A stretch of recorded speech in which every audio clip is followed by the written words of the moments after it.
Hello, listeners. Welcome back to another episode of Geopolitical Cousins. Marko and I are back at it. The first hour is a continuation of our last episode. We complete our geopolitical power draft from our last episode and then argue about whether we needed to make some changes based on how the selections fell. Marko and I get into a heated debate about Canada and where it belongs on the list. From there, we turn to the world and talk about some things that are going on. We talk about the big, beautiful budget bill, what that means, some interesting disagreement between me and Marko on that. I basically try to get myself canceled by wading into issues related to Israel, Palestine, anti-Semitism. And then we close with some thoughts about South Africa, which is in the news for all sorts of strange reasons. So hope you enjoy the episode. We've appreciated your feedback so much. You can keep writing to me at jacobshapiro.com with more feedback. I forward it all to Marko, and I promise here in the next week or two, we will get a podcast-specific email so that you can make sure you send things to both of us. Really shouldn't take that long, but it's been a crazy couple of weeks. So we're so grateful to have you all along for the ride. Thank you for listening. Thank you for leaving a rating. Thank you for leaving a comment. And especially thank you for sharing with anybody you think would be interested in this podcast. We'll see you out there.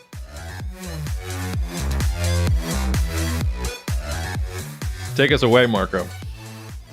Okay, Jacob, great to be recording another podcast with you. We left off with the top 20, basically, geopolitical draft. For those of you who didn't listen to our last episode, I would suggest. I expect. What are you doing here if you didn't listen to our previous 2-hour-long geopolitical mock draft? Come on, guys. I mean, yes, this is going to be very weird because we stopped basically with the 16th draft pick. So what Jacob and I did, just a little recount, we picked basically countries in terms of geopolitical standing. And the current draft board, I had the first pick. I picked the United States of America. Jacob had the second pick. He picked China. I then decided to cheat and just take all of Western Europe as my third pick. But really, the way I did it is I call it the EMU 5. So the 5 largest economies in the European Monetary Union, which is Germany, France, Italy, Spain, and the Netherlands. I just took them all with the expectation that over the next 30 years, which is really our time horizon for this, 10 to 30 years, they would integrate further. Jacob then went with Turkey with the fourth pick, which was, I guess, the first surprise. I countered with another pretty sort of down the middle pick of India with fifth.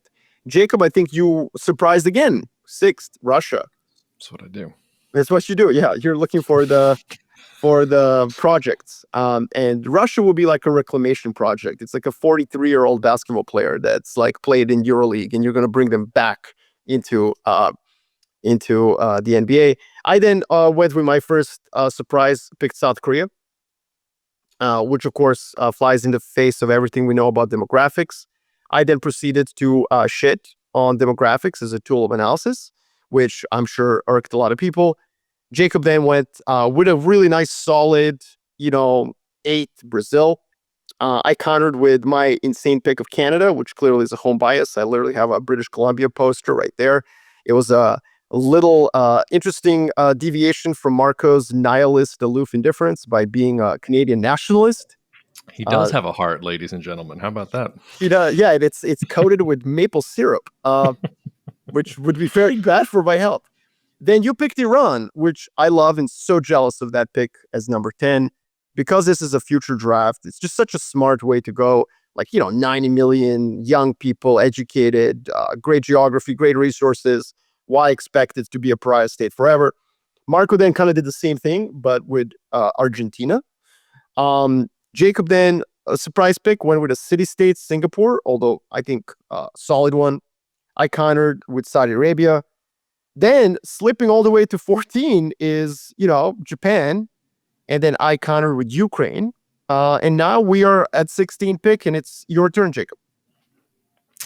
It is my pick. All right. So we're going to pick up where we left off and then maybe do some analysis of things, right? Is that the plan? Yes. Like analyzing the draft and what it tells us.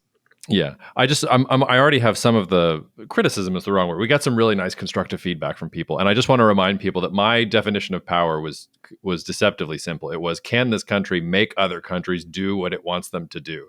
So, like, for instance, Mexico has a lot of different like components to it that might make you want to put it in a geopolitical mock draft. But when I sit down and think about, well, can Mexico make anyone do what Mexico wants them to do? Like that's pretty tough because they're so dependent on the United States.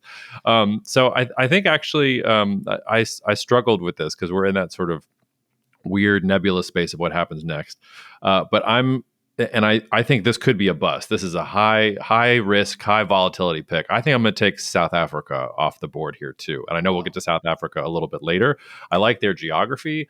I like their resources. I like their potential. I like them as a potential regional leader in sub-Saharan Africa. And there's really not an African country on our list quite yet. And this is where population growth is going to be happening. I think the new scramble, like geopolitical scramble, will happen in Africa. And if there is going to be a regional leader who's going to take advantage of that, it's probably going to be South Africa. Now, the problem is there probably won't be a regional leader, and probably foreign powers will just use Africa like a checkerboard, and South Africa's internal socioeconomic cohesion. I don't know. It might take more than 30 years, if ever, for that to emerge into a true nation. But I'll take the potential, and I'll take the risk, and I'll take them off the board here at 16. All right, that's cool. So one of the things that I incorporated into my analysis, I like your definition. Obviously, that's a classical international relations definition. It's a really good one. I think you did something more though, Jacob. Your Iran pick was good because it's not about what Iran can do today to compel behavior.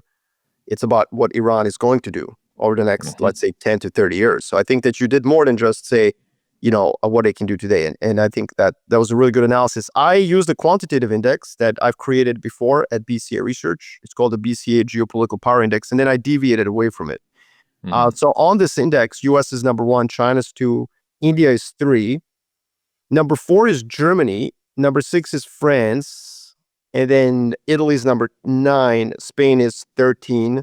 Netherlands is 17. So as you can see, I actually stuck to that. So US is first, picked EMU third, punished India a little bit. So I picked it fifth, but just a little bit. Just have some questions there about India. I then ignored a couple of countries. I mean, you picked Russia, which is fifth on this index. Japan is 8th. It slipped to 14. I did pick South Korea 7th. And by the way, it's number 10 on the BCA Geopolitical Power Index. So, not that much of a crazy pick. You picked Brazil 8th. It's actually 11th on the index. Canada is 12th on the index. So I actually did not pick Canada that far up. And then we got some criticism, and one of them was Mexico. We also got criticism for Indonesia. And I do think that we are missing a Southeast Asian power. Now, you picked Singapore. I'm actually going to pick Indonesia here. And I struggle because I have 2 other countries that I kind of want. But I do think that criticism from outside was good. I have written a lot on Indonesia for work, for my clients. I do like it. I do think it's a very interesting country. And using your own definition, Jacob, what's interesting is they've already compelled behavior from other states, including from China. Indonesia famously slapped tariffs on export of raw nickel. China could have retaliated and said, listen, we need this for our batteries. So no, we're going to slap tariffs on you. But instead, what China did is it moved $20 billion worth of capex to Indonesia to build them a nickel processing industry from scratch. So Indonesia is now one of the world leaders in processing nickel. And from what I understand, they're going to slap tariffs on that too and compel China to move their battery production facilities to Indonesia. So it's a country that even China can't ignore and can't really punish. So I'm picking Indonesia at number 17. I'm jealous. I was between South Africa and Indonesia, so I think we're on the same page here. I was hoping to sneak one by you and come back to Indonesia on the other side. I know I just said that proviso about Mexico not being able to force other people to do things, but with a future focus, I'll take Mexico here at 18, and that's really based on the notion that yes, today Mexico is the 52nd state, if Canada's got the 51st state sort of lockdown. But 30 years from now, if you've got US-China decoupling and a big trade war and the United States is that much more dependent on Mexico, demographics favorable, I'll take it. I'm worried about the cartels. I'm worried about the future of Mexican democracy. Like, there's lots of sort of landmines there. And I'm also just worried about Mexico's overall state of dependence on the United States. But maybe 30 years, they'll have leverage over number one. And that should at least like get them some consideration in the top 20. All right. Well, this is my last pick. That's a great pick. This is my last one, and it's a tough one because there is a country that is ranked 7th on my quantitative measure, and none of us picked it. Do you know which country this is, Jacob? No, I mean, hold on. Let me try to guess for a second. So we've got U.S. It's not a European country? Well, I mean, it is. Yes, it is. Okay, go ahead. I'm not sure. What is it?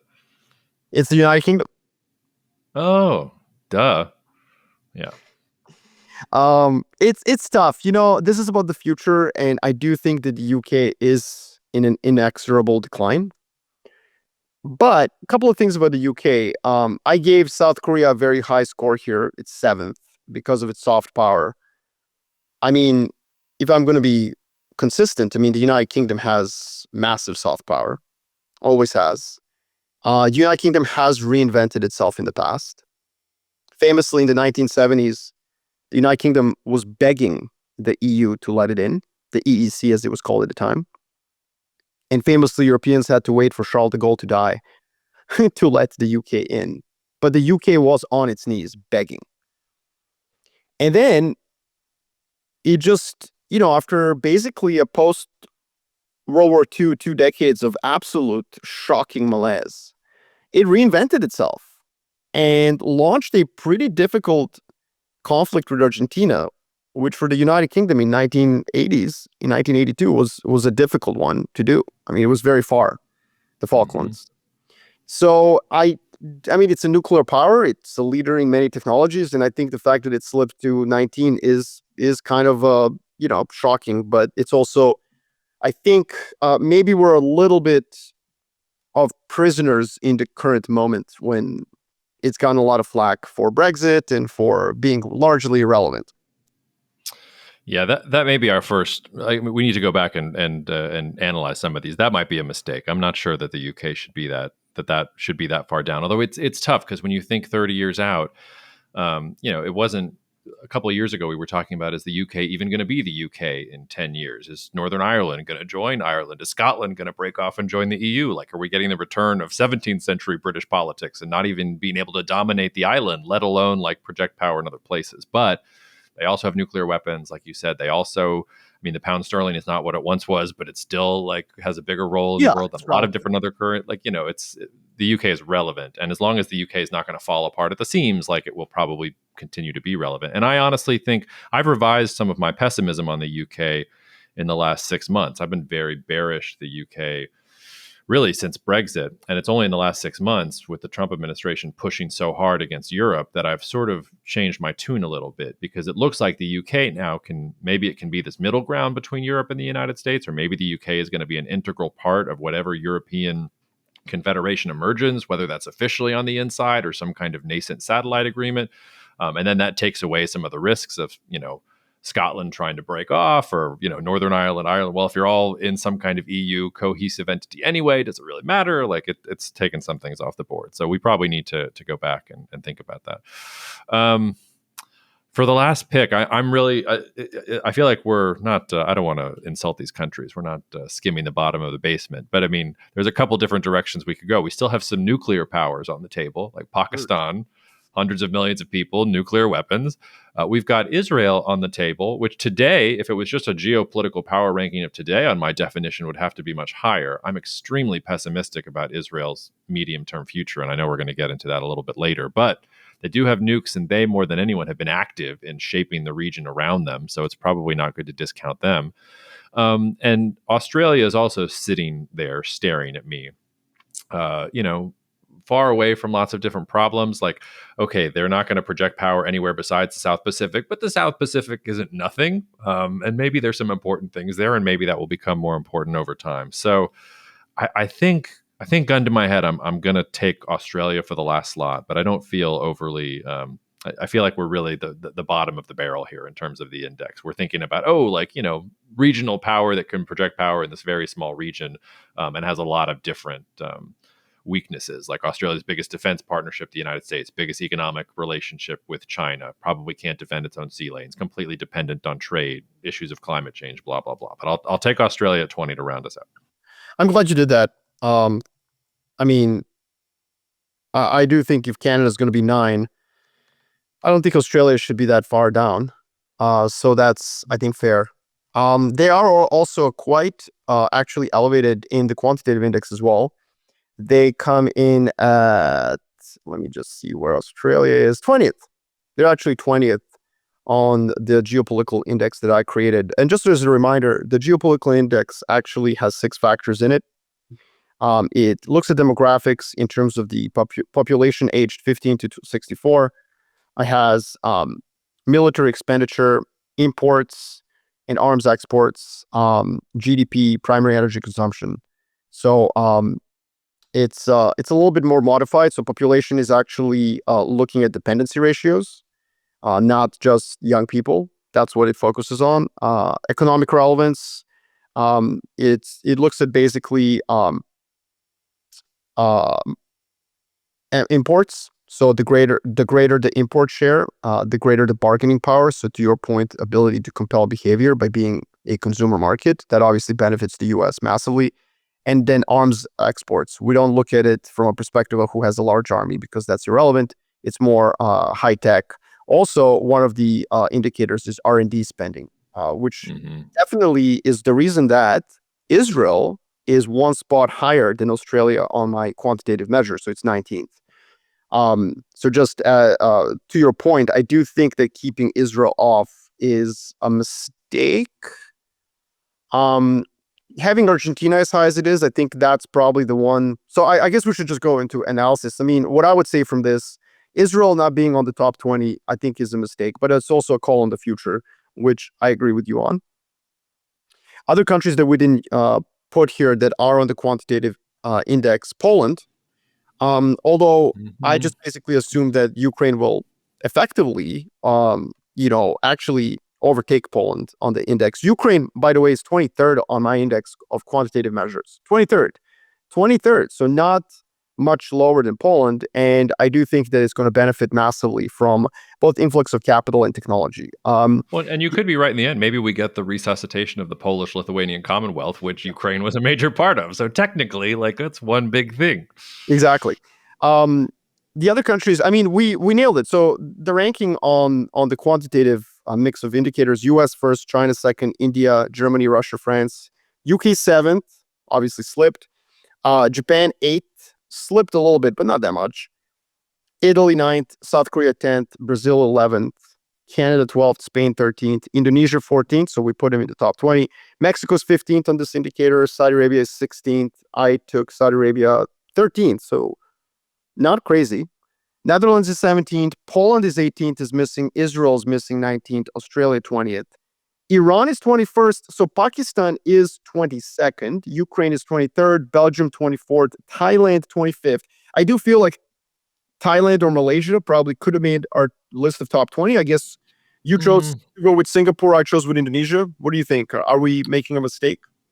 I don't think we're making a mistake because Indonesia is the one that has I know we talked earlier about demographics not being sort of an arbiter of a future performance, but Indonesia's demographics are so good compared to a Thailand, which is an aging population, compared to Malaysia, which is an aging population and also is extremely overexposed to globalization. I mean, their dependence on globalized supply chains is massive when you look at trade as a percentage of GDP. That's not true for Indonesia. Indonesia is still very early on. You go back and read World Bank reports or IMF reports from the 2010s. Indonesia is the redheaded stepchild because they're resisting the neoliberal world order. They're doing all these things that the World Bank and IMF can't possibly entertain as sound policy. Like I'm sure The Economist was writing articles at the time lambasting them.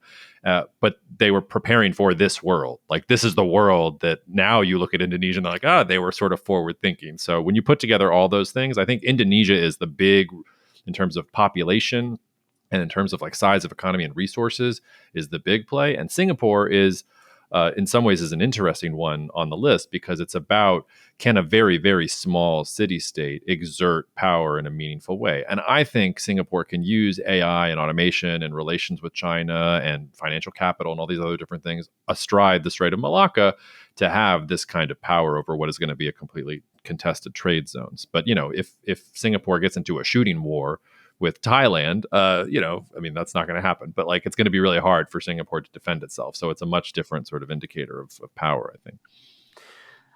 Okay, so that's fair. Singapore was 26th, by the way, on the list. So even though it's a small country and gets penalized in many ways for demographics, my quantitative indicator actually gave them a lot of, I think, props. Switzerland is 27th, by the way.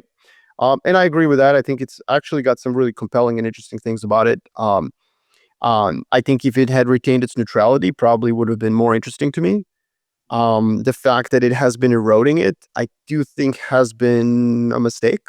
Could have maybe ended up on our top 20 had it kind of had something unique on the foreign policy front. Bangladesh is 28th. The country that I really wanted to put in the top 20, but it's really difficult to do so. I'm just a huge Swedophile. So Sweden actually comes in at 29th. One of the most interesting emails we got was from a Swede who said you should consider some kind of Nordic Union, that Denmark, Norway, Sweden, maybe Finland will combine together to be their own sort of mini confederation, and that bloc would be extremely powerful. And I agree with that. Yeah, so let's have a group of honorable mentions here. I think that's Nordic Union, let's put that, led by Sweden. Interesting. I mean, I did take EMU 5. I did not include anybody from sort of the Scandinavia/Nordic world. I think Israel is definitely an honorable mention. I think Poland as well. Thailand, Malaysia, we didn't really have much of. I mean, I think both countries have a prospect. Malaysia is very interesting, particularly if semiconductor know-how starts migrating from Taiwan and China to a neutral country. I think Malaysia should make our honorable mentions. Let me see. Philippines is at 30 on my quantitative index. Egypt is 31. No way. Like for some honorable mentions, like I think you have to think really outside of the box to start adding more. Like if we have Brazil and Argentina here, could it be like Mercosur emerges as some kind of EU light of South America? Like that could sort of change the rankings, and I could see that happening over the next 30 years. Really off the beaten path for me would be Uzbekistan. Double landlocked country, but it's literally the country that makes all the stands connect to each other. And in times where trade has been threatened, like there was a reason Uzbekistan was at the middle of the Silk Road. Yep. So if you did have meaningful conflict in the maritime space or meaningful volatility to where goods couldn't move there, that's sort of what China's Belt and Road Initiative is all about. In case, sea lanes break down, can you move things over land? If that happens, Uzbekistan, I think, is actually placed really well to be a sort of regional leader in Central Asia and to use that. But I think that's a very sort of speculative play. No, I think Kazakhstan, Uzbekistan, I think that's a great point. I mean, there's this in geopolitics, for those of you who want to sort of read more about it, there's this constant battle between the Mahan and Mackinder duality. These are the two, like the yin and the yang, the Sith and the Jedi. Mahan is sort of the operating system.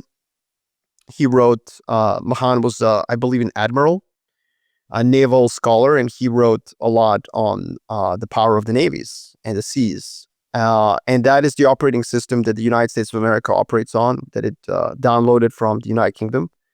The seas are the highways of the world, and if you control them, you can pretty much show up in front of anybody's capital city and threaten them. You can also trade, you can control trade routes.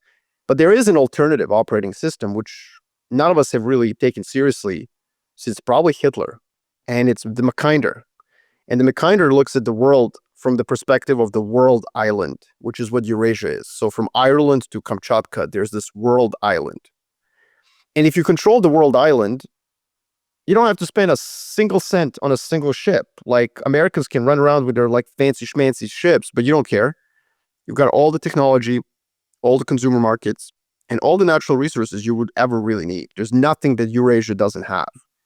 And Uzbekistan and Kazakhstan, if you suddenly just shift your thinking towards that kind of Mackinder operating system, I think Uzbekistan is not a crazy pick.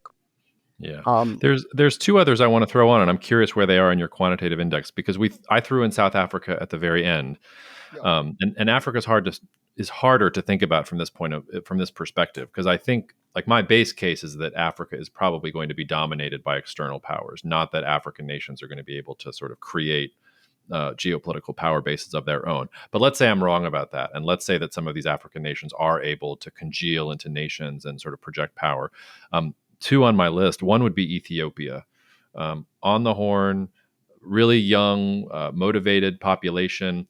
You mentioned Egypt. Like the Nile begins in Ethiopia, and there's already been tension between Ethiopia and Egypt. But so I say that because Ethiopia is damming the Nile. It could literally control everything downriver from the Nile. And if you have control of the Nile, you, like generally speaking, civilizationally, you've been a pretty powerful entity, and they can project to the Horn. Now they're technically landlocked. They're having problems with Eritrea and some of these others. Also, they just fought a civil war in which hundreds of thousands have died. Like there's so many problems with them, but they're one that I think deserves honorable mention, or at least put them on the watch list. The other one is less a country, although I have a country that might benefit from this. But going back 100 years, people have recognized the potential of what is today the Democratic Republic of Congo, just from the perspective of population, resources, water, where it is in Africa, all these other things. Now, of course, the DRC, what is today the DRC? Like it's the subject of Heart of Darkness. It is the subject of all of these. It's King Leopold's good. All these different terrible things have happened there, and that continue. Didn't even mention the Rwandan genocide and the Second African War and the World War in the 1990s, like one of the most deadly conflicts in the history of human beings. Like all of that is sort of in there, and it's happening again today. Like there is restiveness and fighting, rebels running all over the place, Rwanda arming rebels, and maybe even Rwandan military presence on the ground in the eastern parts of the DRC. So the country that's on my watch list is actually not the DRC because I doubt that the DRC is going to find that national footing. But I think Rwanda deserves an honorable mention, just in the way that it's changed in the last 30 years. Its military and security capacity, some of its investment in like whether it's science, like they have some interesting things going from them. They have shown the ability to affect things in countries around them It's a great in a point. way that Israel has. So they're on my list too, on honorable mention. I like the technology aspect of Rwanda because that's true. They actually do have a burgeoning tech industry, and your definition of being able to compel. So, in terms of where all of these countries are on the indicator, so first of all, as I mentioned in the first podcast episode, there is something called the Composite Index of National Capability, the CINC. It was created by political scientists at the height of the Cold War. Mm-hmm. And that one is much more like a Cold War era index. It looks at total population, urban population, iron and steel production, energy consumption, military personnel, and military expenditure. And so it's very much, I think, old school. I modified that with my own, which emphasizes things like military exports. Why? Because that's a way to show that you have technological capability, that you have actual, ability to sell something that's sophisticated, not just buy it because you're big. But the reason I mentioned this is that there are some African countries in this one that doesn't penalize you for just not being technologically capable. So Nigeria is actually 21st. The Congo is 35th. To your point, Sudan is 38th. South Africa is 30th. Rwanda is on neither one. But I think that that's a really nuanced pick. So I think I like that one. Ethiopia is also not on either one, which is interesting. Uzbekistan isn't, but I get your Uzbekistan point. If I wanted to add one, I think it would be the United Arab Emirates. And the reason I say that is because you mentioned Singapore as a potential place where AI could really play a role. But I think UAE is probably the one country that is potentially going to have the biggest role in AI development. And you saw President Trump's trip to the Middle East. He was followed by a lot of people from the AI community, and they signed a lot of deals, including with the UAE company, which is a front runner in some of this. This is the G42, artificial intelligence company, headquartered in Abu Dhabi. So why? Well, because UAE has this very interesting mix of small population, large capital pool, and an expat population that no one's going to cry about if they all get fired due to AI developments. So when you think about very powerful lobbies in America. Like American Medical Association is extremely difficult. You try replacing doctors with AI, good luck with that. It's not going to work, and it's not because you and I, like Jacob and Marco, have a problem with AI doctors. It's because doctors have a problem with AI doctors. Same with pilots or truck drivers. There are a lot of, very vested interests, political interests that are going to prevent AI from being deployed fully. But a place like the UAE, where pretty much accountants, doctors, pediatricians, like you name it, are pretty much all expats, non-citizens. They can all be fired tomorrow if AGI was to be developed. So I actually think that of all the countries on the planet, UAE will be the first to deploy full AI systems in government and in education, in medicine, and so on. So that's my honorable mention. So we have a good group. Nordic Union. No, and I just want to continue on that too, because I think it belongs there. And this is like Singapore was my stand-in for thinking about like are city states even possible like in the future, and should they be on this list in general? Because when you think about like city states today, like I count the UAE because of Dubai, but it's a really small list. It's Singapore, Monaco, the Vatican. If the Vatican ever wanted to like get like more muscular again, like that would actually be a really sleeper pick, like the return of the Catholic the papal states. Yeah, the papal states back with their billion Catholics or however many there are of them, sort of running around. But I wonder if one of the things that's missing on our list. Well, first of all, I wonder if I'm right that geopolitics, the way that we're heading towards multipolarity, is going to lead to the rise of new city states or the empowerment of city states in a way that it hasn't in the past. And then I wonder if what's missing from our list is some of these city states. Like this is not a well thought out analysis yet, which good, you're coming here for entertainment, not for well thought out analysis. But like when I think about the bearishness of the UK, for example, that bearishness with the UK was always coupled with, but London will be extremely powerful. So if the UK did fall apart, would London sort of become a city state, or like would like around England or something like that? Like, could you have the rise of some of these different mega cities turn into like city states of their own right, and might they affect the map of the world in different ways in the future? I don't know. It's a very speculative concept that, as you can tell, I haven't developed fully yet, but it's in the back of my head. I think there's two. No, I've thought about this. I think city states is one. The other one is also regional. So the Nordic Union points that are, one of our listeners pointed out is very, very well thought out. In other words, a multipolar distribution of power does create a need for scale. So in a unipolar world, you can be a tiny country. You can be Slovenia and be extremely successful because, hey, Americans are in charge, just follow their rules and, you'll be fine. In a bipolar world, you can be a tiny country, just pick the right side. Mm-hmm. But in a multipolar world, like scale starts to matter. And so I do think that one of the failures maybe of our ranking, we do think of scale. Like I like Canada because it's huge and it can import another 40 million people, like done. And suddenly it's a global power. But like, okay. But we did not, and we picked Indonesia, but we didn't pick like Malaysia, Singapore, Thailand corridor or something like, we didn't get like innovative on that point. And I think that might be something to think about. Maybe there will be more regionalization. Now, well, and there's also like to your point, like based on a podcast I did earlier this week, like a really out there selection would have been, instead of China, like Huawei or Microsoft. Like there is this narrative out there of techno fascism, techno overlords, companies that will become stronger than nations. And there's precedent for that, right? Like before there's the British Empire, there's the British East India Company. The Dutch story is like that too. So we may be missing, like with the combo of technology and some of these other things, like the rise of companies or non-state actors that affect the world in different ways, because there's none of that on our list right now. There isn't. And I love it. I love your point. Hudson Bay Company basically created Canada because people in Europe wanted beaver hats. Like, there you go.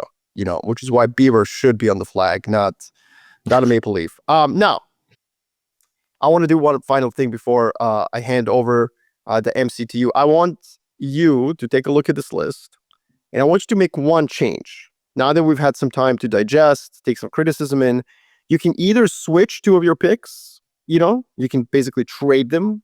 Like, let's say you can say Turkey at 4 is too high and South Africa's too low, so you like flip them. Or you can take one of your picks off the board and put someone else on. Like you made a compelling case for Israel or Uzbekistan or Nordic Union. So either one of those. Yeah, I think we need to do a little more postmortem on the list itself too, because you might think that like in the moment I was most insecure about my Russia pick at number Hmm. 6, but I actually feel pretty good about my Russia pick, and we might want to spar on that. And like I'm looking at just my choices here too. Like I want to get into an argument with you about Canada. Like I just don't see it. I want to hate on Canada right now because I don't think it belongs. Like certainly not in the top 10. And I'm not even sure it belongs on this list, to be quite frank.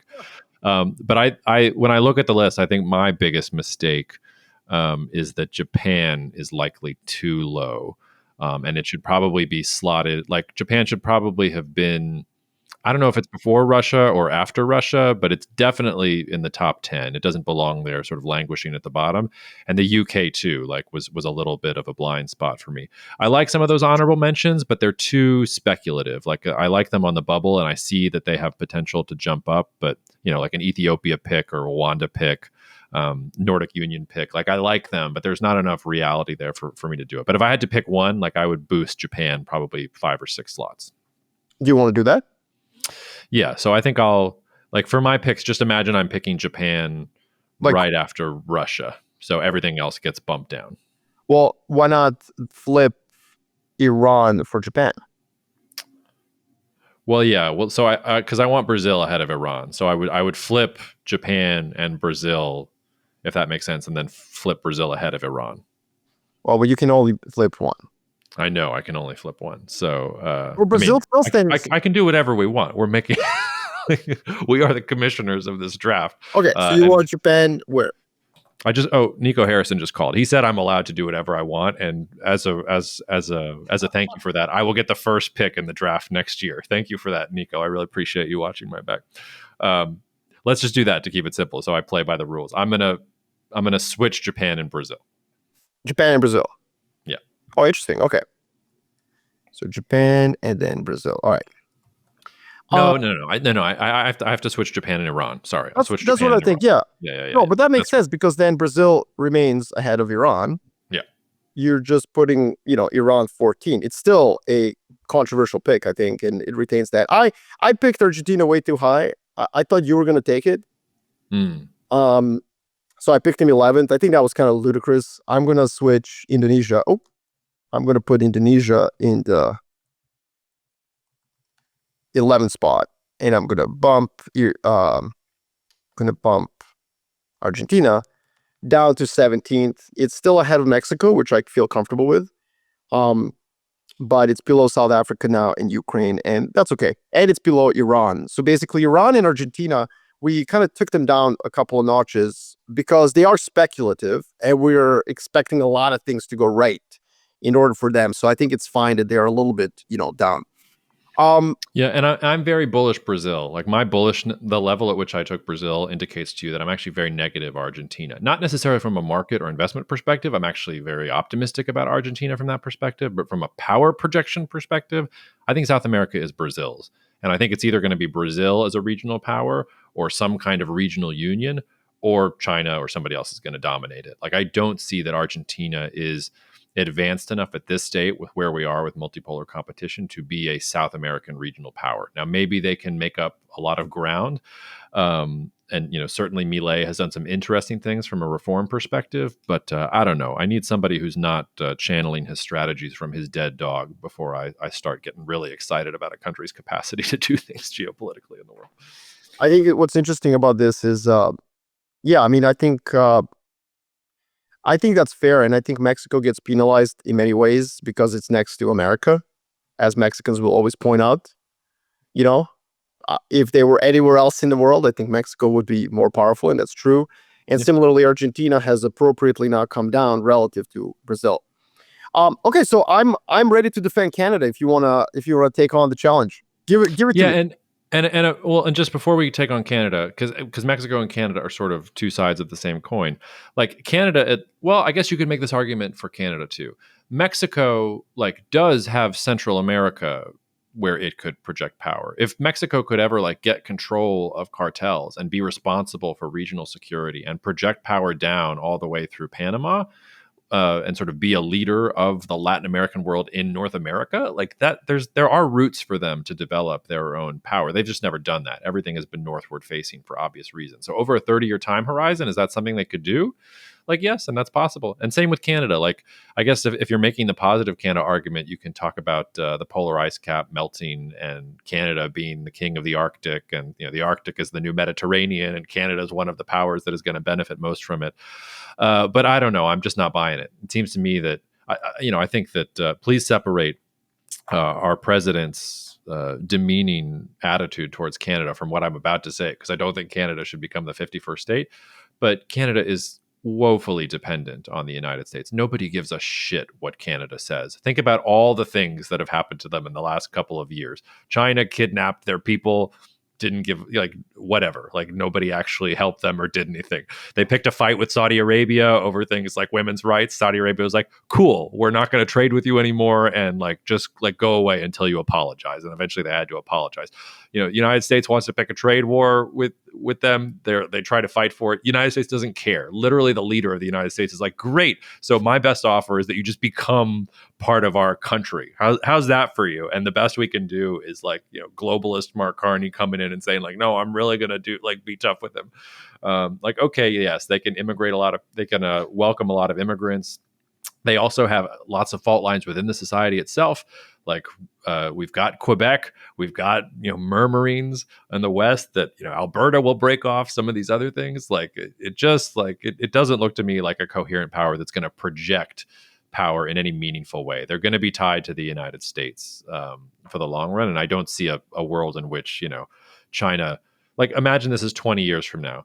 Is China going to be afraid of kidnapping some Canadian diplomats because of what Canada is going to do to them?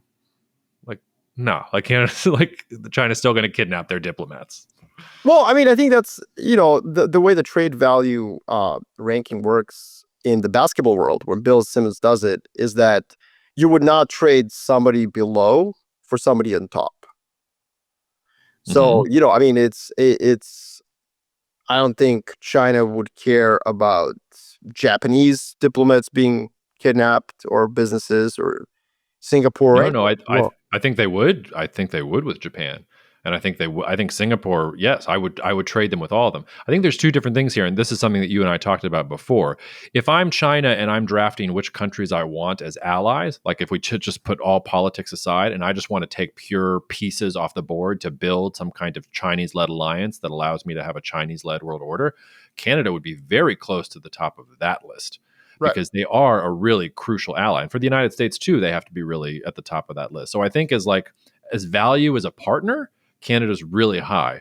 But if we're just talking about like Canada's ability to shape the world around it and project power, like, I don't think it has any juice there whatsoever. Like, I would trade Iran, I would trade Singapore, I would trade Saudi Arabia, and I'm not a Saudi Arabia fan. I would probably trade the UK, Indonesia for sure. Probably the UK. I would put ahead of Canada too, if it's just like who I would trade on the list. Like, absolutely. So I think there's three things that Canada has that other countries don't have.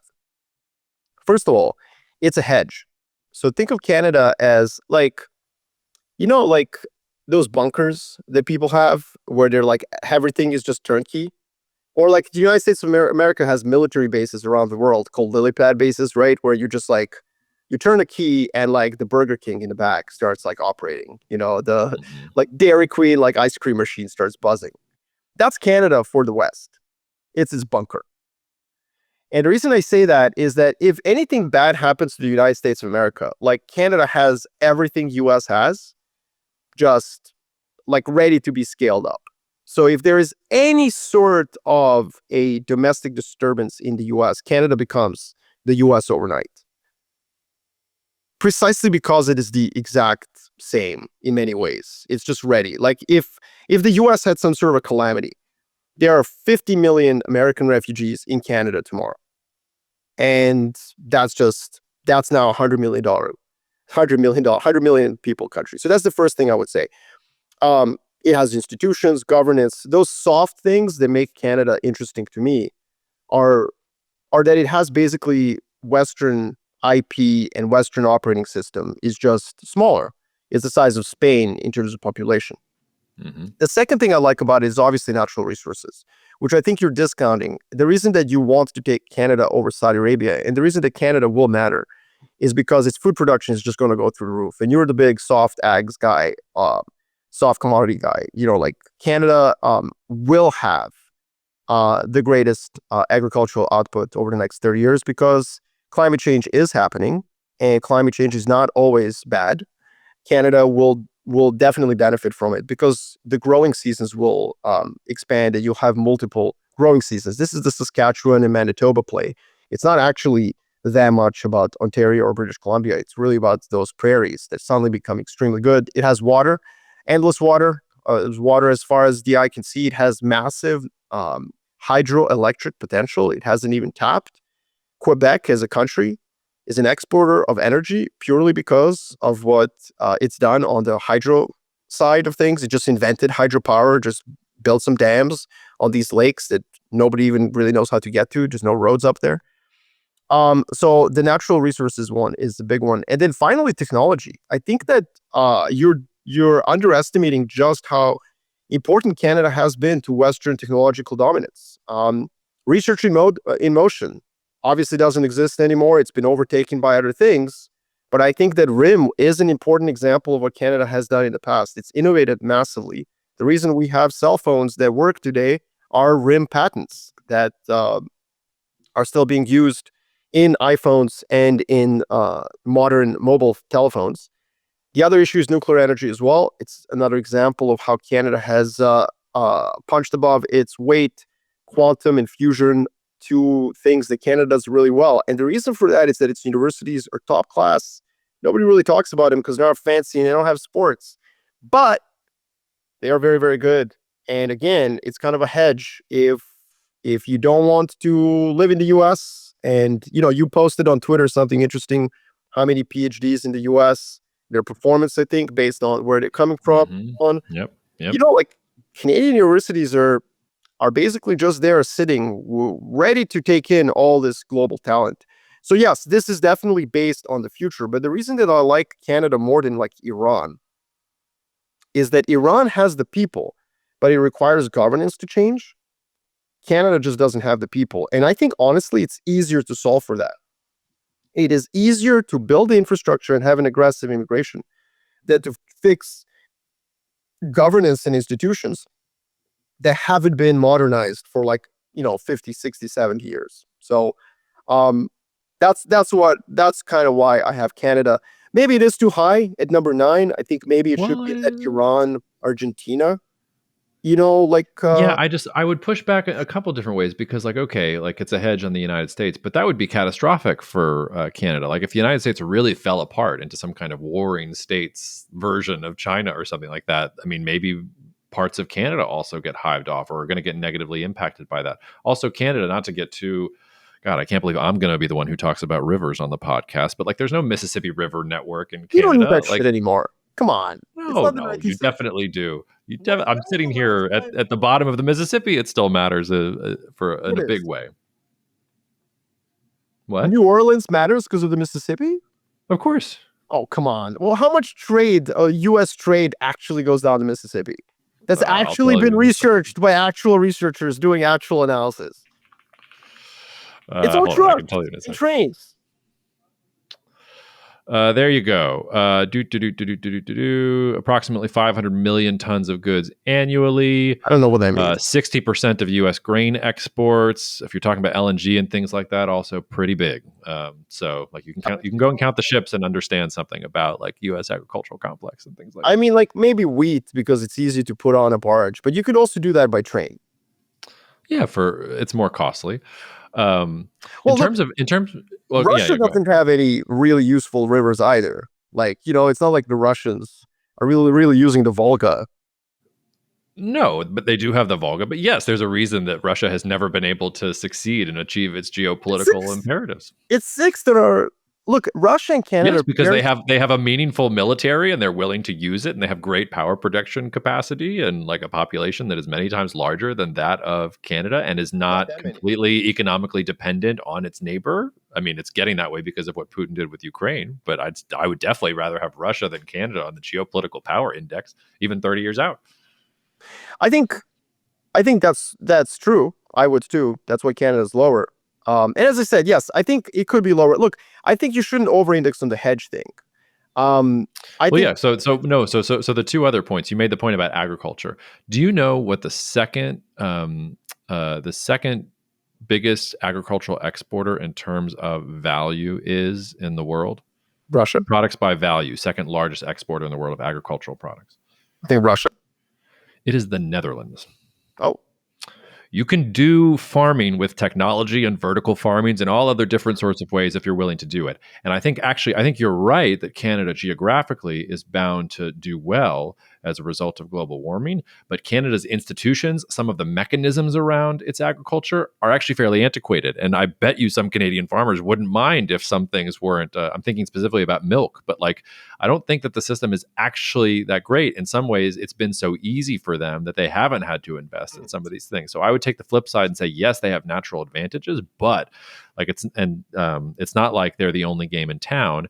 And my list has producers like Russia, Brazil, um, Australia. Like there are some ag producers on here, so I don't discount it. I just don't think that it makes Canada particularly unique. I accept your point about institutions. The biggest argument for Canada, to your point, is they have institutions. They could be a beacon for immigrants. They could get some of the best and brightest from the rest of the world to come to Canada instead of the United States. The problem with that is just that I think it's going to require a lot of Canadian investment in becoming a leader in some of these things. And I don't see the political coherence or will to do that quite yet in Canada. Now, 30 years is a long time. Maybe it pops up and they realize the United States is in decline in that sense or is abdicating this position, and they're perfectly suited to sort of soak up that. So I take your point there, but I would push back on the first two. yeah, but again, technology innovation in Canada has been massive, and I think that's what we're also missing from your criticism. I mean, that's been like a constant stream of like, oh shit, Canada invented that. That I think that it signifies basically there is something in the country that produces innovation that's very interesting, and I think that's because of immigration. I think it's because of great schools, because of quality of life. And the other issue that I would point out is energy. You didn't mention anything on energy. No, we've got too much oil. Cool. The world has too much oil, and Canada's oil infrastructure is all pointed downwards. No, It's not. no, but that's Yeah, an easy fix. That's an easy fix. And this it's is where I easy. think you're missing what's happening. Like Donald Trump, that is the one thing. If I could say of all the things that he's done wrong, I think for the future of the US, the biggest mistake was that Canada's a milkshake with one straw in it. And he's encouraging them to build two extra straws. True. And the way that NDP and the Green Party performed in the election was a clear rebuke by the Canadian population against this kind of like very extreme environmentalism, where it's kind of silly. Like Canada's going to produce these hydrocarbons. Why limit their export? If they're going to be produced anyways, why are they all going to the US? And so that energy infrastructure, I think, is going to be interesting, and it could make Canada very, to your point that it doesn't really have a lot of pull in the world. It doesn't because all of its trade is with the US. Yeah.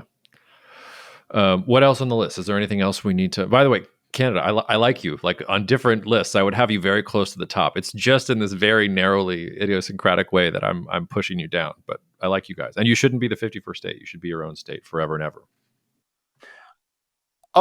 Anything else? I think Japan. Well, we kind of moved Japan. We got Argentina lower. I think the honorable mentions are interesting. Of those, the Nordic Union, which of course is a play on the future, Israel, Poland, Malaysia, UAE, Uzbekistan, Rwanda.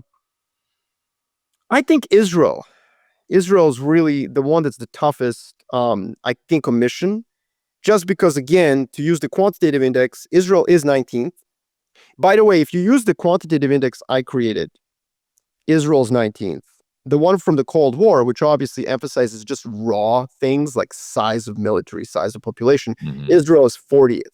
Still pretty good for a country of, 10 million people. Still pretty impressive that it makes it. Yeah, it makes it to that list of top 40. But it is 19th on the Geopolitical Power Index I created using some of this quantitative stuff. So Yeah, yeah, I think the thing with Israel is like it feels like the past. It feels like it's not going to be the future. Like imagine if you and I were sitting here in 1949 creating this index. We wouldn't have put Israel anywhere close to the well, we top should have. 20, let alone the top 50. But what they We did should over the course of the next 30 years was remarkable. So in some ways I think we're looking for the next Israel. I'm not have. sure that Israel is going to go back and reinvent itself the way that it did in 1949. Now, it does have nuclear weapons and it does have institutions and it does And have an defense. existential need to exist and all these other different things. So like I see it, but you know, in some sense, their need to dictate action in their regional sphere is a sign of weakness. And like they're like I think the relationship with the U.S. is fraying, and who is going to be like the security guarantor, because Israel has always needed some big Mac Daddy in the background who's going to help them. They've never done this alone, and it sure seems like they're starting to embark on a world where they're having to do it alone, and that should be very frightening for Israeli strategic decision makers. But to your point, they've done it in the past, and they do like they're not starting from zero like they were before. So. My concern, Jacob, is that like the future is not about demographics. Sorry, and it's not about rivers. Sorry to you too, but it's not.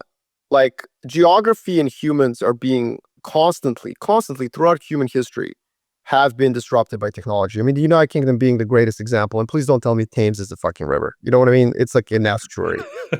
Like no grain is being transshipped by Thames. So the Thames, sorry. My point is that technology always wins. Always wins. It just does.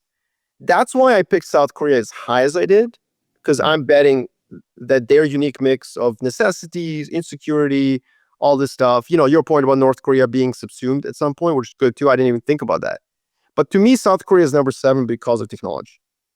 Yeah. India, I think, can also do the same. And then obviously the standard US, China, EMU5. My concern is when I look at our list, some of the countries that I picked that don't have, oh, by the way, Canada too. Like my point is Canada has endogenous technology, great universities, and has done it in the past. It's proven in the past that it can actually innovate in like globally relevant ways. My concern is when I look at this list, the countries who haven't really been able to do that. So your pick of Mexico, my pick of Argentina. South Africa actually has innovated technologically, so it's not like that's a silly. Ukraine, I picked Ukraine in the top 20 because they've proven in this conflict that they can innovate massively. Some of the Yeah, best. we got some pushback from listeners about Ukraine, and my point about Ukraine was if you're looking for the Israel of the next 30 years, Yeah. Ukraine is probably the one. Like it has a lot of weird similarities with Israel. You know, late Those 19th. were Russian bots at Twitter. Like, come on. Like, clearly, but Singapore. Okay, so Singapore on that rubric of technology, I think is great. But this is where I worry that, yeah, we over-index on like Israel's domestic politics, perhaps, and its demographics. But I think Israel and UAE are honorable mentions, and Nordic Union. Sweden has, I mean, Sweden punches way above any country on the planet when it comes to technological innovation. Like you're talking about a country of 10 million people. It has fighter jets that people buy. Come on, this is like serious capability. So, anyways, I think that probably we should have thought about that a little bit more. I do worry about my Indonesia pick at 11. I worry about Turkey at 4, although they have shown ability to innovate. And they have, Turkey absolutely. at 4 is high. I'd be the first to admit that, and like it probably should not be ahead of India. But I go back and forth about India. Like some days I'm like India should probably be number 2 Yeah, on no, this I agree. list, and then some days I'm like India will be 25 because it won't be able to get its shit together. Like I'm ambivalent. And I'm really happy we didn't get any hate mail on India, because Well, I that's thought probably just because nobody from India listened. If they did, I'm sure we'd be I getting. think they do. I think they do, but I think that they were appropriately satisfied with it. I feel like Indian Twitter is kind of like Portland's Trailblazers fans. Like, if you are not saying, like, Portland Trailblazer fans are famously like soccer moms, very protective of their children. I feel like I thought we would get hate mail for having India 5th, but we didn't. I think it's appropriate, and they do have that technology factor. But anyways, the technology factor is what worries me, because your example of us sitting and doing this in 1946. If we were sitting and doing this in 1946, like, who would have picked that Israel would be one of the greatest technological wellsprings of innovation. And I think that that's what has kept Israel as high as it has been. So I do think that that maybe is something we are understating by focusing. Still, it's so funny. We're trying to resist the pull of demographics and rivers and humans and wheat. And yet, I mean, Indonesia picked 11, like Argentina, Mexico. A lot of these picks are based on some of those maybe a little bit over stated geopolitical qualities. Well, and and like this list has to be dynamic. Like I think the thought experiment of if we were trying to do this in 1946 or 1949, like who would be on the list? Like obviously we can't like forget all of our knowledge and really put ourselves back in We should. 1946. We should be able to try, but like if we were doing that and just thinking like what was conventional knowledge at the time, like I wonder what that list would look like. It would probably look like U.S., Soviet Union, and then what? The United Nations would be third. Like Japan wouldn't be on there. Like German, like all these different countries that like really defined the next 3 decades would probably not be on the list because the world just came out from a war and everybody was bombed No, out. wait, Jacob, hold on. I actually think we should do this. We should do this in when things slow down, which will never. No, our next draft. We could do our next draft. No, but the reason I think it will be interesting, Jacob, is that if you and I were in 1946, I think you and I still pick China and India high. India? We do. 100%, China. Jacob. No, listen, we do. I swear to you, we do. We do. Let's put ourselves, you'll be smoking, I'll be drinking heavily, right? Yeah. We'll do it. The point is not that we wouldn't. The point is that we would and would be wrong. That's true. That's the point. The point is that you would have picked Brazil. Oh, well, they avoided World War II. I love Brazil. I'm a soft axe guy. I know how important this is. Boom. Wrong. I would have been like, listen, India, there's a movement for independence. It's going to be infused with new energy. Wrong. And then you would have been like, yo, China, you just wait. They're going to like industrialize. I think Mao's going to shift from being a guerrilla soldier to being a modernizer. Wrong. And that's what would have been so exciting to actually do. It would have, but like the actual, like if we were good analysts, let's assume for a second we were good analysts in 1946. If we were good analysts, the list would be Russia, or would be United States, Soviet Union, end of list. End of list, yeah. Like that, you would have had the balls to be like, I reject this entire exercise. It's a list of two. Get out of my face. Nobody cares. But listen, I think what I'm getting at here is that I think when we talk geopolitics, I think it's a big mistake to use immutable variables. Mm-hmm. And that goes against our training at Stratfor, by the way. That goes against training that you and I received in our youth.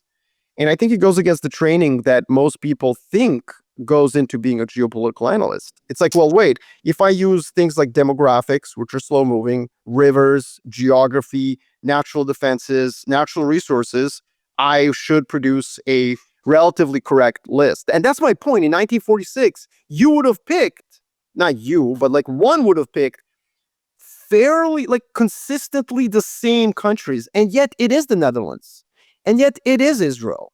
And yet it is some random South Korea that's like barely, that was like pushed to the very East China Sea. You know what I mean? Like it is these countries that end up outperforming expectations because true innovation and true power and true like abilities come out of necessity, not the plenty. Yeah, I agree with you. I'm going to make one semantic change to what you said because I don't know if you saw, we had one person who replied to us on Twitter that said we were taking some shots at Peter and George and the Godfathers who taught us and things like that. But one of the reasons I'm so frustrated with George and with Peter and some of those others, and by the way, we don't have careers without them. So everything I say, like if I deign to speak about them, it's actually a sign of respect. If I don't respect you, I probably won't use your name at all. Like I have a healthy level of respect even when I disagree with them. But I think we were taught actually that there are no immutable principles, that rivers can change and that technology can be created that makes what was a previously really strong, like long-standing thing change overnight. Like the rise of precision-guided munitions and the semiconductor industry and everything that happened with it completely revolutionized geopolitics basically overnight. And that happens in the late 1950s. And I think we were actually taught to be highly attuned to that the hardest part of geopolitical analysis is, yes, you're looking for the thing that feels immutable today and which defines the center of gravity today, but you also have to be flexible enough in your mind to throw it all out of the window tomorrow because you read some article in the Uzbekistani Post that suggests that it's all going to change in the next 10 years, and being able to throw out your old mental model and embrace a new one and say, okay, this is the new immutable principle for the next 30 years. Like, that was the training that I got. And I feel like, geopolitical analysts who have started resting on their laurels, that's when they start going back to, and the river is here, and the demographic pyramid says this, and I'm just going to, extrapolate from this going into the future. Whereas, like, the really hard thing, like I said, is for us to be here next week. Let's say some discovery gets made for fusion, and we look at each other and we're like, all right, everything we've said for the last 10 years to our clients, it was all fucking wrong. Like, we got to change everything. Like, we have to start from scratch. And you have to do that exercise, like, constantly in this business. I'm not sure that we were. So I'm not sure we were taught that, though, because, like, the whole point of, and I think we should dedicate a whole episode just on the concept of geopolitical imperatives. But like, for example, I'm not sure that was ever effectuated. And one of the interesting things about finance and geopolitics is that the reason you can have geopolitical trades is because some of these long-term trends just don't matter. They just, and they might matter on a 30 or 50-year time horizon, but they don't matter on a 5 or 10-year time horizon. Countries do revolt against their geographic presence, against their demographic presence, and they revolt against them through innovation, through productivity, and through surprising. And that's, again, going back to 1946. I think we pick a lot of these countries in 1946, and we end up being wrong. We ignore Europe, we ignore the Netherlands, we ignore Israel, we ignore South Korea, and we're shocked by what comes after. All right, well, so we'll do a future episode on geopolitical imperatives, and I'm going to take the reins here and use that as the perfect segue, because speaking of revolting against constraints, let's start sort of our 30 minutes around the world with this narrowly passed sweeping tax cut bill from President Trump and the Republicans that is on its way to the Senate. Different, independent sources saying it's going to add $4 trillion roughly to the U.S. deficit over the next decade or so. I don't want to. Well, I'm not gonna pretend to be humble. I said two things at the beginning of the Trump administration: that he wasn't going to be able to double down on tariffs, and that there was no way in hell that this administration was going to be fiscally conservative. And we've seen Elon Musk has exited stage left. He's very chagrined by his support, and the Republicans and the Trump-led White House are going to blow out the deficit. I think that's the news of the week there. I'll let you cook from there. But I think I say it's a revolt against constraints because I wonder how you think about this. Like, the extent of U.S. debt in and of itself has become a constraint. I think you can see that in the way the dollar's behaving, in the way that U.S. Treasury yields are going, in the way that other countries are dealing with the United States, with the Moody's downgrade. Like, the debt itself has become so big that it is a constraint. And rather than President Trump sticking to the guns that got him sort of elected with your Elon Musks and your fiscal hawks and things like that in the background, he's going, screw it. Let's do another $4 trillion. Let's do more than we did with the pandemic and with the previous tax cuts combined. I'll let you cook from there. Well, your math is not really correct. Great. Correct me. Yeah, I want you to know, listeners, I was a member of the Weber School math team in high school. I competed with them for 3 years. I mostly was there for the free pizza that came along. I competed at math competitions for 3 years in high school. I did not get a single problem correct in my 3 years of competition. Jacob, I got 3 degrees in political science, which is 3 too many. So, like, I am not a math guy. It's just that we need to kind of think about the numbers, right? The pandemic was an orgy of fiscal spending. Mm-hmm. It was, $5 trillion in basically 4 years. So the current bill that just barely passed the House is 2.3 trillion additional deficit over 10 years. So the rate of change in adding to the deficit has massively collapsed. Now, the reason that I don't think President Trump campaigned on fiscal conservatism at all, he campaigned on profligacy. his promises and, various think tanks like actually tried to put math behind his sort of, campaign promises that he would think of in a moment. His campaign promises, if they were actually affected, would have added 10 to 15 trillion dollars to the deficit. So let me just put that very clearly. Let's take the low end of that, because let's say 15 trillion was always going to be impossible. His campaign promises would have added 10.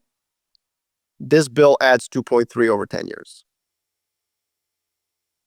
So it's a fifth of what he promised. And the reason for that is that the sequencing here, I think, Jacob, is that it was the bond market riot in November and December, which many people didn't even experience, but people who trade fixed income, they definitely know it happened. The Fed cut interest rates 100 basis points. The Fed controls the short end of the curve. Usually when the Fed cuts interest rates, the long end comes down too. So your borrowing rates for your mortgage or for your credit card, they get adjusted lower when the Fed cuts rates. That didn't happen in November and December of 2024 for the first time in 50 years of US history. In other words, the long end acted the way Brazil's long end would act after the election of a populist president. And it was that sell-off in the bond market in November and December that forced the House to become a lot more conservative. Well, not forced, but gave them the sort of backing.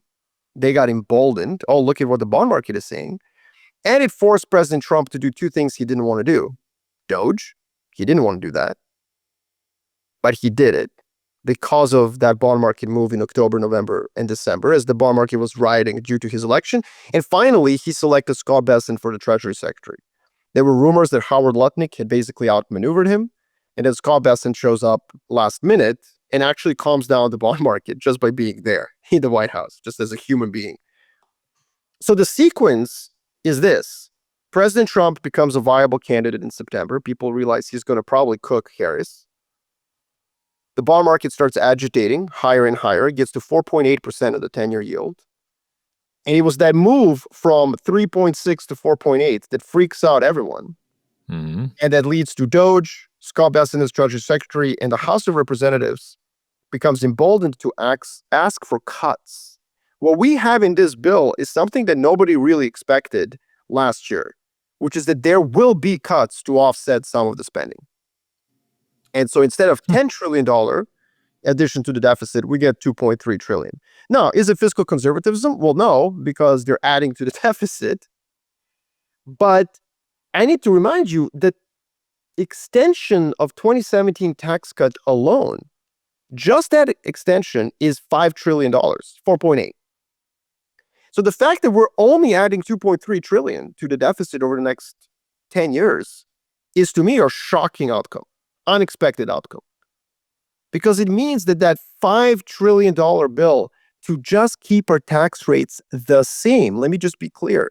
This isn't about cutting taxes. It's about keeping the current legislative tax base the way it is. That in of itself costs money. Just to keep the taxes the same costs money, because in 2017 they were not paid for. Therefore, the reconciliation bill required it to expire 7 years later. We are 7 years later, 8 years later, 2025. The legislation expires at the end of this year, that 2017. So we're spending $5 trillion purely on keeping things the way they are, and yet somehow they find enough cuts so that the deficit only expands 2.3 trillion. Now, a couple of things on this. I'm the guy who coined the term human steepener. President Trump is the steepener. It means that there's a sell-off, but that already happened. And I think a lot of people look at this bill and they're saying like, oh, here comes the bond market riot. And I'm like, no. It was the bond market riot in November and December that got us this bill. So I'm not sure there's going to be another really significant sell-off in bonds, because look, at the end of the day, the bond market always knew the 2017 legislation would be extended. It always knew the math of it, that it's $5 trillion. And it always knew that it would be highly unlikely to find enough cuts to offset all of it. So the fact that the deficit increases by 2 trillion is not that much. Plus, the tariff level of 10% is probably going to stay, right? I think we all at this point agree, Jacob, that we're going to have some sort of a flat tariff of about 10%. that brings in probably 100 to 200 billion. So if you actually add that to this bill, honestly, it's kind of offset. So You're zagging. No, I like it. So what I'm saying to you is like, you have a shocking outcome. You have most of President Trump's priorities that he talked about during his campaign. He talked about lower corporate taxes. He talked about lowering corporate taxes and stuff. None of that stuff is going to happen, Jacob. None of it. All he's going to get is taxes and tips are going to go down. Yay. All right, cool. I don't see how much, well, whatever. I'm not going to perjure myself here. I was going to say if I was going to do tips, I would. I mean, you know what I mean? I love people plead a fifth. You heard it here first. We're now charging for our analysis just tips. $1 per tips, per appearance. We got a tip jar. But no, look, here's what I'm saying. Like, you've got the tax cuts from 2017 to be extended. I hate the way we framed that. That's not extending tax cuts. Let me rephrase it. It's going to cost $5 trillion to keep our tax codes the same. Okay? So that's what we're going to do. We're going to get some taxes and tips. We're going to modify a little bit some SALT stuff. And then we're going to do a bunch of cuts to make sure that it's only $2 trillion. And then we're going to add a VAT tax on our consumers, also called the 10% import tariff. Yeah, let's call that for what it is. It's a federal VAT tax, effectively. Spicy. So actually, I think President Trump is running on a Nikki Haley policy because they're going to cut Medicaid benefits. They're going to cut welfare. They're going to have cuts, and they're raising consumption taxes on Americans through that 10% import tariff. And that gets you to very little fiscal thrust. And there's going to be very little stimulative effort out of this bill. It's basically non-existent. That $5 trillion, again, we're spending $5 trillion to keep our taxes the same. We're going to expand the deficit over the next 10 years, Jacob, by $5 trillion, and it will have no impact on consumption or investment in this country. You're not going to change your behavior next year if your tax is the same. It's not like you actually thought that 2017 tax cuts would expire. Nobody did. If Kamala Harris won as the president, President Harris would have extended the 2017 tax cuts. Obviously, no one's going to let taxes go back up. That doesn't happen in America, Yeah, no, I love the zag, and it's good for the listeners that you and I would take opposite sides of this a little bit. And maybe you're right. Maybe I'm too far into it. And also, I think it's worth saying, this still has to get through the Senate. We could see significant changes in the Senate. Is it $2 trillion? Could it go up to $5 trillion? What is the cost if you factor in increased interest rates over time? There's, what does military spending look like? Is the growth real or not? I think one of my biggest criticisms would be that the United States is not setting itself up for meaningful growth. There isn't meaningful investment in things like infrastructure or innovation that is part of the spending. So this notion that you're going to grow your way out of some of these things, because part of this, they're projecting higher growth rates along with that. And I think some of that growth is kind of empty. I think you're also right to say that Trump did not campaign only on fiscal conservatism. He talked out of both sides of his mouth. So when he was with people, he wanted to talk to the fiscal conservatives and he wanted to talk to the populists, and he merged them together. But I always said at his core, he never wanted anything to do with the fiscal conservatives. But in the nod to Doge and to Elon Musk, he did all of this grandstanding, cutting USAID, cutting innovation funds, things like that, without much benefit to the budget, actually probably damaged the US in the long run with some of these intangibles that the United States has always been so good at. And now he's going back to his tried and true sort of populist, I'm going to blow out the deficit thing. And no, I don't think that this shows any sense of measure. You mentioned Medicaid. They're not going to cut Medicaid. Let me get this quote from President Trump that two Republicans anonymously told Politico that he'd been meeting with some conservative hardliners on the budget who were pushing for deeper cuts to Medicaid. And here is the quote from President Trump to them, quote, "Don't fuck around with Medicaid," end quote. He's not trying to cut. I know, but we still have to go to the Senate. And who says he's going to sign? He's going to be the one that was the arbiter of cutting Medicaid. I don't even know what's going to get through the Senate. I understand that we're early here, but I don't know. I'll take the other side. Look, it's 2015 to 2014. What I would say to you is that if this bill gets changed, it will be changed towards a more conservative side. not towards the more profligate side. Because that'll be interesting. Because he is not a conservative. So you're right. He wants the bill to be bigger, but the conservative in the House are the ones that are holding that back, and they will be aided by the bond market. So what they did overnight is the Medicaid means testing. So you need to show that you're working and so on, or trying to get a job to get benefits.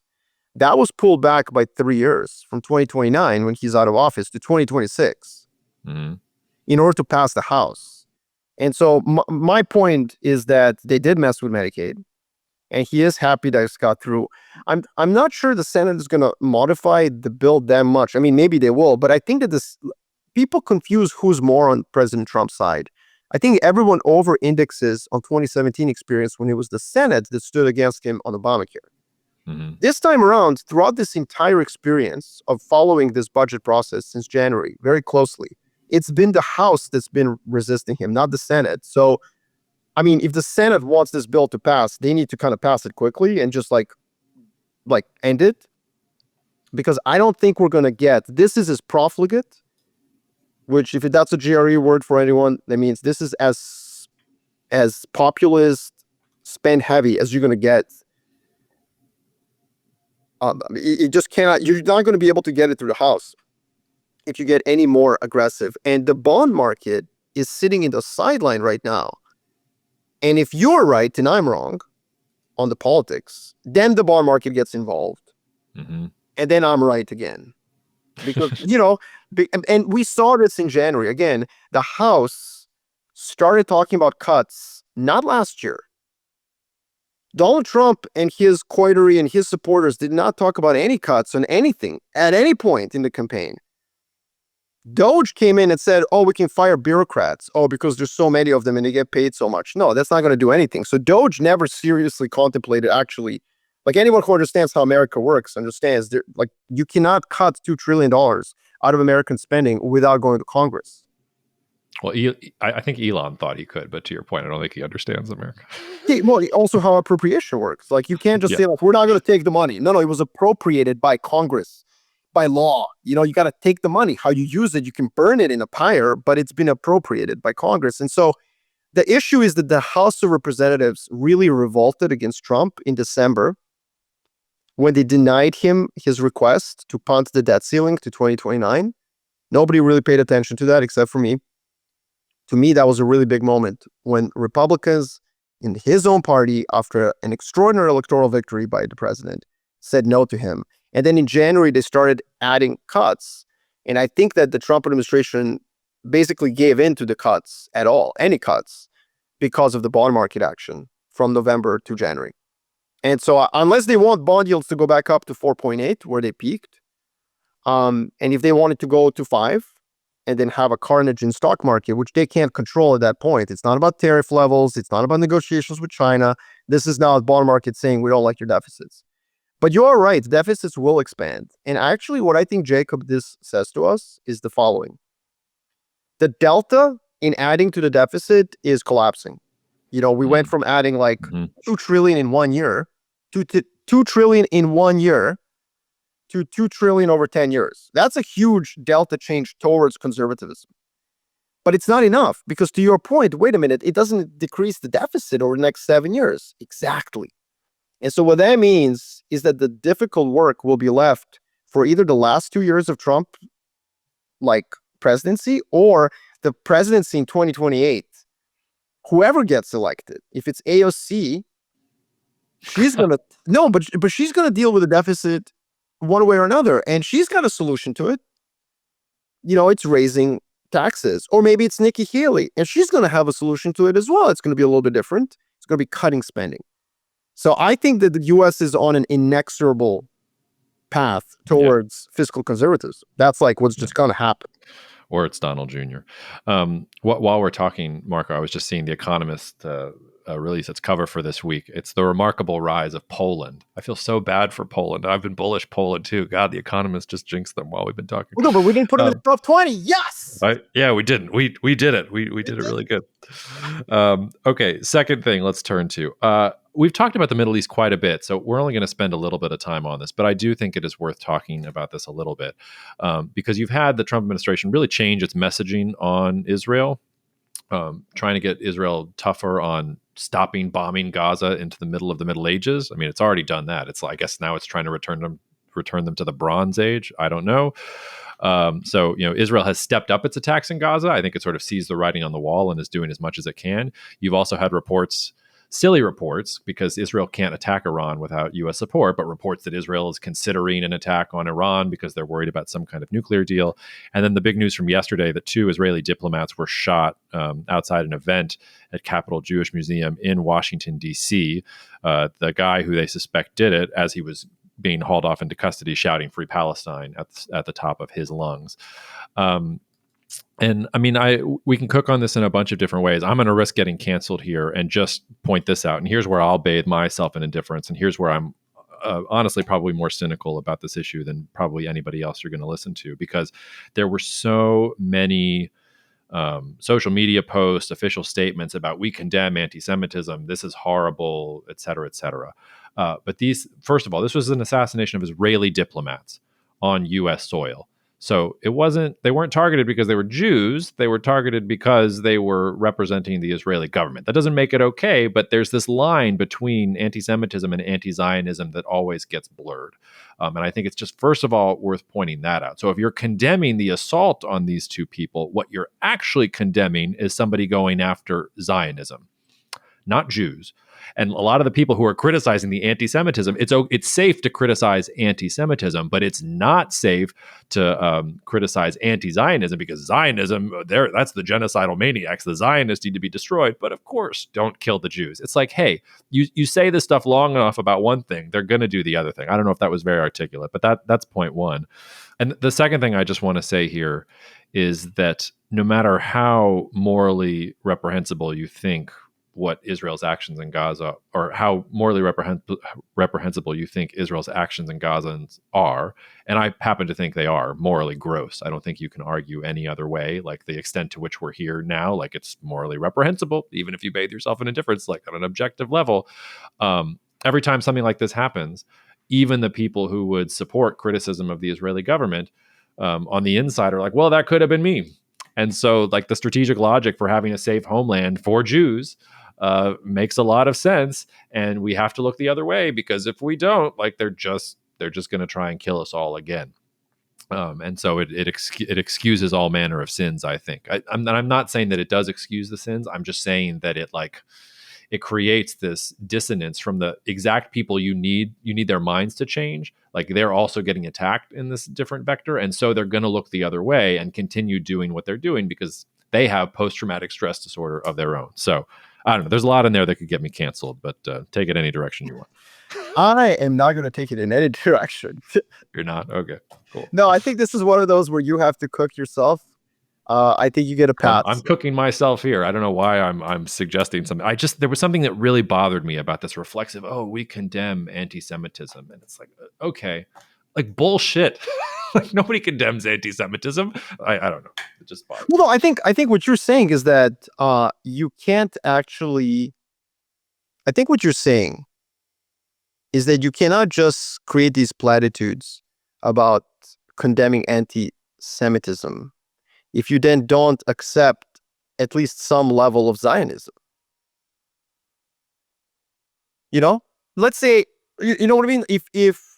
If anti-Semitism is like from 0 to a 10, and if we all agree, then only 0 is acceptable. Only 0 anti-Semitism is acceptable on planet Earth. You can't be like, oh, well, I'm a 2 out of 10 anti-Semite. Well, that's 2 out of 10 too many.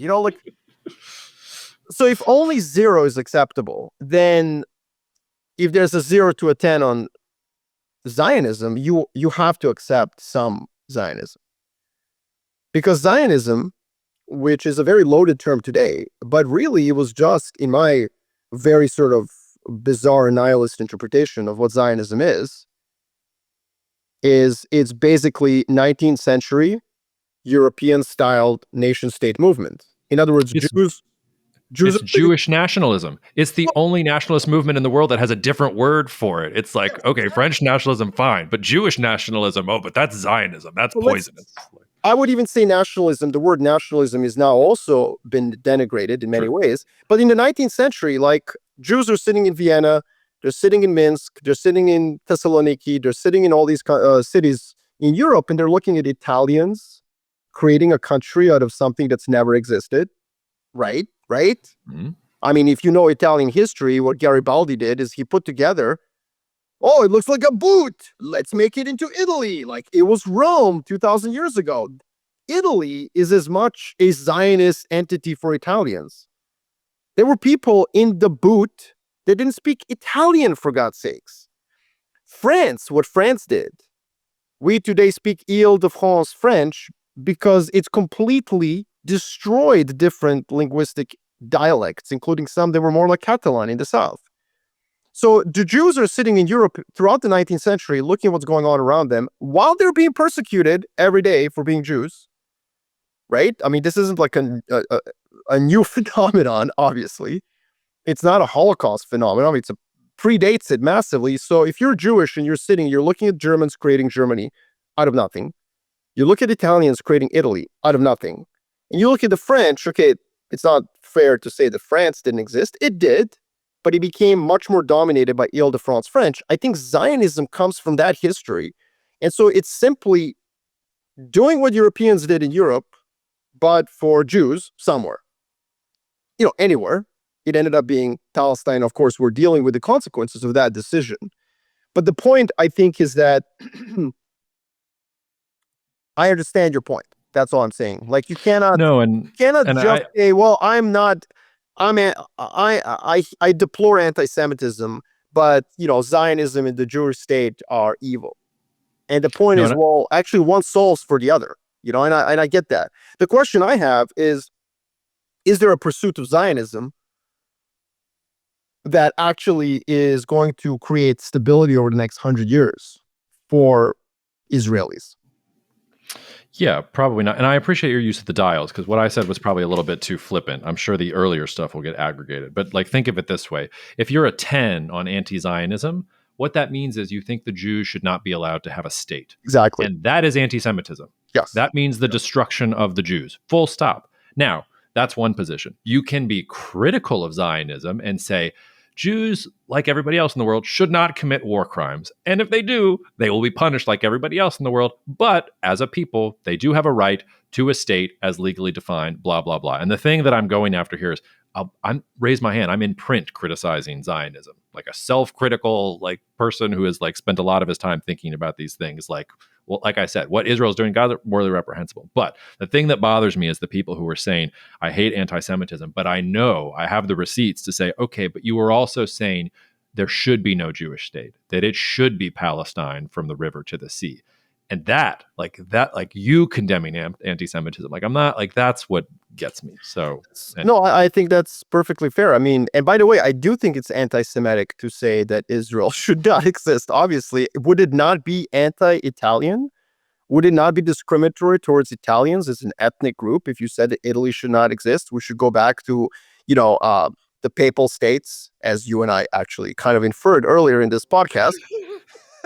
But like Italy should be split up into Kingdom of Sicily and the Papal States, and like Venice should be its own city state. Like that would be, I think, anti-Italian. So I think it's interesting because what I think confuses a lot of people is that many people think that being Jewish is about a religion.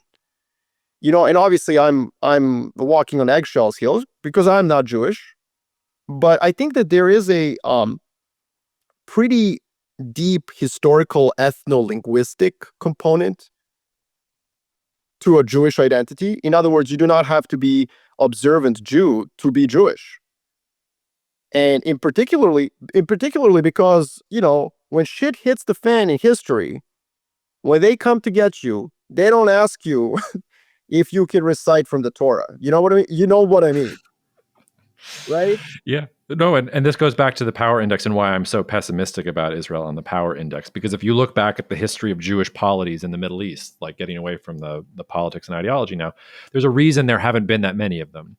And that's because this geography is hard to control, and it's also because Jews are their own worst enemies. They're always at each other's throats. There's always different factions who hate each other and won't listen to each other, and usually they start fighting each other, and then the Romans or the Persians or the Babylonians or the Ottomans come in and sweep them up because they can't have a unified front. And the reason I'm so pessimistic about Israel over the next 30 years is that you're seeing that internally in Israeli politics right now, where you've got the religious demographics are increasing. The secular Jews are kind of dying out. There's an apathy on the left. Like the left hasn't been able to meaningfully challenge for the Israeli government in decades. It basically died with the end of the peace process before. There is such a large Arab population now that nobody wants to work with, that it basically means you're going to get center-right governments, or the left is going to have to work with the Arabs. And for as enlightened as the left is, it really won't work with the Arabs. It doesn't want to. So it's just like this. The way that Israeli demographics look going forward, especially if you're going to conquer Gaza and you're going to conquer the West Bank too, which is the path that Israel is on right now, like it just leads to the sense where Israeli society itself is not going to be able to defend from the external threats that are coming. And that's always been the end of Jewish independence. So that's an interesting one. So in other words, we both agree that it should be definitely 0 on the 0 to 10 anti-Semitism line. That's a fact. But what you're saying is that on the existence of Israeli state, you also, like, you have to be 0 on anti-Zionism to be 0 on anti-Semitism. But there is some criticism of where is this enough. If I listen to you as an external non-Jewish observer and interpreter here, I would say that you're saying, like, look, the risk here is that Israel, in pursuit of security, basically chews up too much territory and he can't digest it at some point. And so there is a point where maybe this is enough.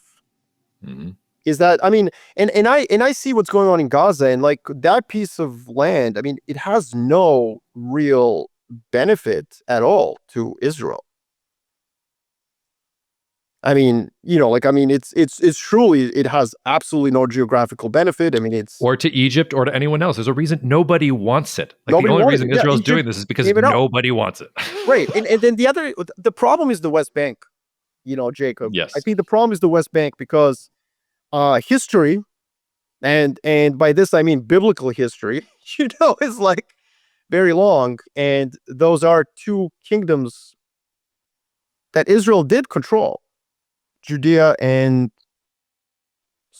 what was the other one? I forgot. But Samaria. Which one? Judea and Samaria. Judea and Samaria. So, like, my point is, it's like, if that is the long-term goal, I do worry that extension is problematic. And it's problematic because it would destabilize as we discussed in the last podcast, what I fear is that the eastern border of Israel has been quite pacified. Jordan is an ally, and I think that anything that disrupts Jordanian stability would be a problem. Yeah. And by the way, on your dials, like, yes, so 0 on anti-Semitism, I would be willing to grant you can be up to a 9 on anti-Zionism and still not be anti-Semitic. But if you're a 10 on anti-Zionism, I hate to break it to you, you're anti-Semitic. Like that's the point that's the point I'm talking about. What is that? Yeah, and I'm willing to grant it. I'm talking about the 10s. The 10s are, I see some 10s out there who are saying anti-Semitism is deplorable. So and I'm like, okay. So just to be clear, so what triggered you, and the reason we're having this nice session, and we should have it. Thank you for the therapy session. But what triggered you was that after the assassination of 2 Israeli diplomats in Washington, D.C., you saw basically in the public domain, in social media and in the public, people who say that Israel should not exist, saying that they deplore the act because it was anti-Semitic. Yeah. Okay. Yeah. No, that's fair. I think, I don't know if you can be 9 out of 10, because that sounds to me like what? Tel Aviv, a city-state? I mean... All you have to do is say the Jews have a right to a state. Like that, you have to at least get to there. If you can't get to there, like you are anti-Semitic. Yeah. I think that's pretty obvious. And I think that, and yet not too many people. Yeah. All right, let's hit one more hot button issue in the 9 minutes that we have left. I don't know if we can get Smoo to put this in to splice in the conversation that South African President Cyril Ramaphosa had with Donald Trump and the incredible back and forth about he's trying to get planes from everybody now. Marco, gutter's not good enough. He's asking the South Africans for a plane. But this has been something that's sort of been in the background with the Trump administration since the very beginning, and it's continuing even without Elon doing the whispering in Trump's ear. Like, think about this executive order from February 7th, where the United States decided it was policy to not provide aid or assistance to South Africa and to promote the resettlement of Afrikaner refugees escaping government-sponsored race-based discrimination. This escalated because in this meeting with Ramaphosa in the Oval Office, he basically was talking about, genocide against whites in South Africa and ambushing Cyril Ramaphosa with this. He showed him a video montage that was supposed to prove this. And not only did he do that, if you go to the White House has a release entitled "President Trump is right about what's happening in South Africa." And here's the text. I'm literally reading from the White House. Today, President Trump showed the world the shocking treatment of white farmers in South Africa, including with a video montage that highlighted the discrimination and violence targeted at the innocent minority victims, and quoting some reputable newspapers, but also a lot of Daily Mail and Breitbart and some other things. New York Sun, apologies if you think these things are real. We put South Africa on our list. There is this weird back and forth with the United States and South Africa. Anything you want to add here on this? Because it is pretty strange. Well, I think both sides are being disingenuous here. First of all, I'm not Jewish, but if I were, I would be extremely angry at the wanton use of the term genocide over the past 35 years. It's just become everybody's being genocided left, right, and center. So yes, there is no genocide of whites in South Africa. Please, come on. At the same time, just because there's no genocide doesn't mean that stuff that's going on is okay. And I think that was the point that actually one of the golfers, I don't follow golf and never will. Sorry, I grew up in the third world. We use golf clubs for other things. So I don't golf, but there was Ernie Els, who I of course know. The other gentleman did say hey, my brother has a farm and yeah, he's been threatened, by criminals. So it's not that great. And so that's the thing where yeah, I do think South Africa should do better. Sorry. Yeah, you can't have, I know that this went to the Supreme Court of South Africa, and the leader of the economic freedom fighters, Malema, was, basically, look, it's a free country, it's a democracy, there's freedom of speech, he can sing whatever songs he wants. And Supreme Court of South Africa basically said something like this song where, there's a line, shoot the boar, kill the farmer. The Supreme Court basically said, look, it's a protest song. Nobody actually means that in today's context. And I get that. I understand that, given the context and all that, but there is still a security risk to some of these people. And so I don't see what's wrong with the United States of America putting pressure on a country to make sure that its minority is, treated fairly. Yeah. I hear you. That minority was complicit in apartheid. Yeah, that, shit, that sucks. That's but fair. You know what, though? It goes back to what we talked about last week, which was last week you were talking about how wasn't it so amazing is the wrong word, but that it was so unprecedented that here was a U.S. president who was saying, it's not my job to sit in judgment. It is my job to defend the interests of the United States, and sitting in judgment over an issue that you obviously know nothing about and which is not strategically significant with a government and a country that is very geopolitically important. If you're thinking about the future of geopolitics in a multipolar world, and you're worried about Chinese influence in Africa and all these other things, it would be really good to have at least South Africa neutral, if not on your side. Just look at a map. South Africa, incredibly important strategic real estate, especially if Africa, in terms of growth and all these other things, is going to be especially if the Houthis keep shutting down the... So it's a good idea to bring their leader in and lecture him about these things, and then also ask for a plane and everything else. Now Ramaphosa, I thought he was. He was I thought awesome. he should. He was very statesmanlike and diplomatic, but I was waiting for him to go Zelensky on it because I think that Zelensky actually did good for himself in how he pushed back. I was waiting for him to do it. He didn't do that, and that's because he was thinking strategically. I think He he was. realizes that it's important for South Africa to have good I think relations with too. the United States. But we're a week removed from President Trump telling everyone in Riyadh, "I don't sit in judgment. That's for God." And then here we are, literally sitting in judgment in the Oval Office. I love nothing more than when I'm pawned, PWNED, by my own hammer. So I slow clap, Jacob. Like, thank you for slapping me with my own framework. I think you're correct. I think it was petty. It was petty, and it was